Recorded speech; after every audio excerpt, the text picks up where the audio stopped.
La parole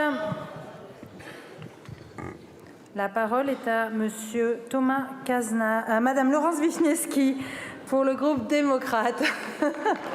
J'anticipe, tu veux poser la question? Merci. Vichnievsky, allez-y. Merci Madame la Présidente, Monsieur le Ministre délégué au compte public. Lutte contre l'inflation, réduction du déficit, investissement, vous avez défini les 3 objectifs du projet de loi de finances pour 2024. C'est une politique que nous approuvons pleinement, mais bien sûr, tout est dans la pondération entre ces 3 objectifs, car la lutte contre l'inflation conduit en fait à des dépenses supplémentaires. Vous les avez chiffrées à 37 milliards pour l'année 2023. La réduction du déficit consiste nécessairement en une réduction des dépenses publiques si l'on ne veut pas augmenter les prélèvements obligatoires. Et l'investissement, ce sont d'abord de nouvelles dépenses, quel que soit le bénéfice que l'on en attend. Le plus sensible de ces 3 objectifs est évidemment la réduction des dépenses publiques. On pense d'abord à l'importance des transferts sociaux, dont beaucoup considèrent qu'ils sont trop élevés en France. Une réponse forte a été apportée avec la réforme des retraites que votre gouvernement a menée avec courage et détermination.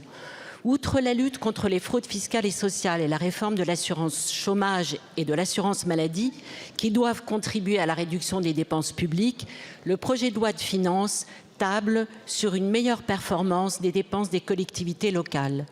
Sur ce dernier point, Monsieur le Ministre, je souhaite vous poser 2 questions. Peut-on envisager une réforme structurelle de notre millefeuille administratif qui n'a pas été sérieusement remis en cause par la dernière loi de décentralisation? Peut-on envisager une plus grande maîtrise de leurs recettes par les collectivités locales, ce qui pourrait peut-être apporter une limitation de leurs dépenses? Je vous remercie. Je vous remercie, Madame la députée. Donc la parole est à Monsieur Thomas Cazenave, ministre chargé des comptes publics. Merci Madame la Présidente, Mesdames et Messieurs les députés, Madame la députée. Face aux crises multiples que nous avons rencontrées, l'État a protégé massivement les Français, les salariés, les entreprises, les associations, les collectivités territoriales, et il nous faut redresser nos finances publiques. Avec 5% de déficit, avec 3 000 milliards de dettes, c'est le sens du projet de loi de finances que nous allons défendre et que nous défendons en commission. Mais pour redresser les finances publiques, il nous faut partager les efforts.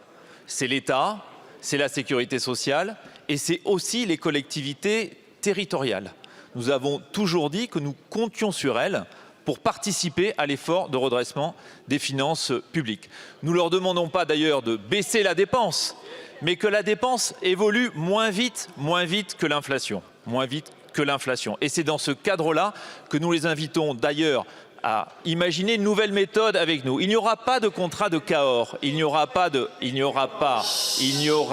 contrat de Cahors, puisque, si vous me laissez terminer la réponse à Madame Vichnievsky, Monsieur le député, ne vous en déplaise la réponse que j'apporte, il n'y aura pas de contrat de Cahors. C'est un contrat de confiance avec les collectivités territoriales. De nombreux élus sont persuadés que oui, nous devons redresser nos finances publiques. Et comment? Nous nous mettons d'accord sur des missions en commun pour ralentir la dépense. Et oui, nous évoquons par exemple la question de notre organisation administrative. L'État, opérateur, agence, 4 niveaux de collectivité. Est-ce que cette organisation, on peut continuer à se la payer? Et c'est un objet de discussion avec les collectivités dans le cadre du Haut Conseil aux finances publiques locales que nous avons tenu avec Bruno Le Maire et Dominique Faure. Maîtriser la dépense pour investir dans l'avenir avec une méthode, le dialogue et la confiance avec les collectivités territoriales. Merci beaucoup, Monsieur le Ministre.